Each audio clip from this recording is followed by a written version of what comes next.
Good morning, middle school power searchers. We are on module 3. So let's get started with module 3. You've already finished module 1 and 2, and now you're on and finished project 1, so let's get started with module 3.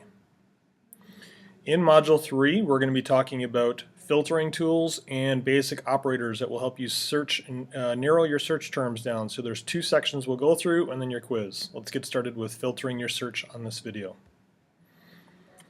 Okay. So in filtering your search, the filtering tools are probably one of the most commonly overlooked tools in Google searches and really easy to use. So let's demonstrate. In the first one, we're going to be digging into Stonehenge. So I did a quick search for Stonehenge here, and as you can see, you've got your knowledge panel that comes up, and then your first results that'll pop up there as well. But then the filters are right here. So initially we are just on the web, but we could do a news search of just news related to this. We could map it. We could look up images or videos, and then there's more. So we have shopping, I don't know if you get a Stonehenge t-shirt or something, books, flights to Stonehenge, apps related to it.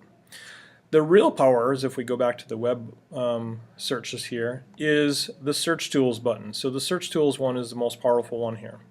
If we drop this down, we can search and filter our terms by time.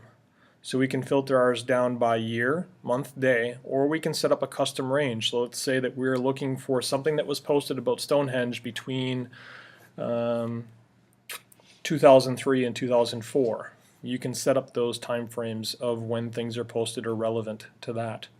We can minimize our search by results of those that we visited or have not yet visited. So let's say we're doing some research on Stonehenge and we want to just filter out all the sites that we've been to already. Let's just look at the ones we haven't been to. Well, we can do that here. Reading level is a really good one. We can dig into that as well, which I'll demonstrate in a little bit. And then verbatim is just the text itself. We can also sort by location. Now in our location here it's probably not relevant, but let's say that we're looking for a restaurant located near us. Well, then our location is probably very prevalent and important. So those are the, if we dig into the news tab and go to search tools, now it gets even more important. So now the time is very relevant because then we can look for news articles that were published on certain days. So that's where the time is really important, and by relevance of either the keyword or by the date. Let's go to our next search, HTML code. So I searched the word HTML code and I've already sorted it down by reading level. So I've dropped it down to the reading level. So as you can see, the majority of the materials out there on HTML code are considered basic reading level. So that would be elementary to middle school level. There are a handful of items out there that are intermediate, and then just a little bit of information that's advanced. So if we just click on the basic, well, now it's filtering out all the difficult to read content, and it's just easy to read, might be really appropriate for middle school, grade school content. And of course we can go back 2 different ways. We can click on view reading results or clear. So let's say that you're looking for a book or something that's easy to read, or it's something that's very technical. You can sort by reading level and then really get into content that you're able to understand, and that eliminates all the heavy jargon and technical verbatim. So that is reading level, a really good tool to understand and be able to use. Let's say that we're searching the Neolithic era. So if we scroll down here a little bit, so now I'm right here. So we just wrote a paper for my class on the Neolithic and Paleolithic times. Now, wouldn't it be nice to have been able to sort by reading level? So let's say that if you take a look here, we've got a Wikipedia, we've got ancient.europe, some other content, but let's get down to basic. Well, now you're only getting materials that is probably appropriate for 6th graders to read. So this would have been a nice little tool for you to use, right? And you're thinking to yourself, yeah, thanks now, that doesn't help me out later. So that is the reading level tool. All right, let's run a search for the word Tesla. So we're going to dig into the image search tool. The image search tool is a little bit different when we get into filtering. So I've done a search for Tesla, and the first thing that primarily comes up is the Tesla cars, which is a pretty expensive California car that is electric. and a very innovative company. But let's dig into these search tools for images. So there's a lot of tools under images that filtering is really important for. Size. Let's say that we're putting in an image into a presentation and we want it to be a big picture. And you ever see a picture that gets really grainy when it's really small? Or when you try to expand it, then that means that you're taking a small image and you want to make it, you're stretching it and it's not pixelated. So you want to look for large images. Well, now you're only getting 15 by 938, 1500 by 938, 1500 by 1001. Those are all nice and big. If we get into medium, well, now it's 628 by 417, so it's a little smaller. We'll go back to any size. Under color, this is really cool. Let's go to black and white, see what happens.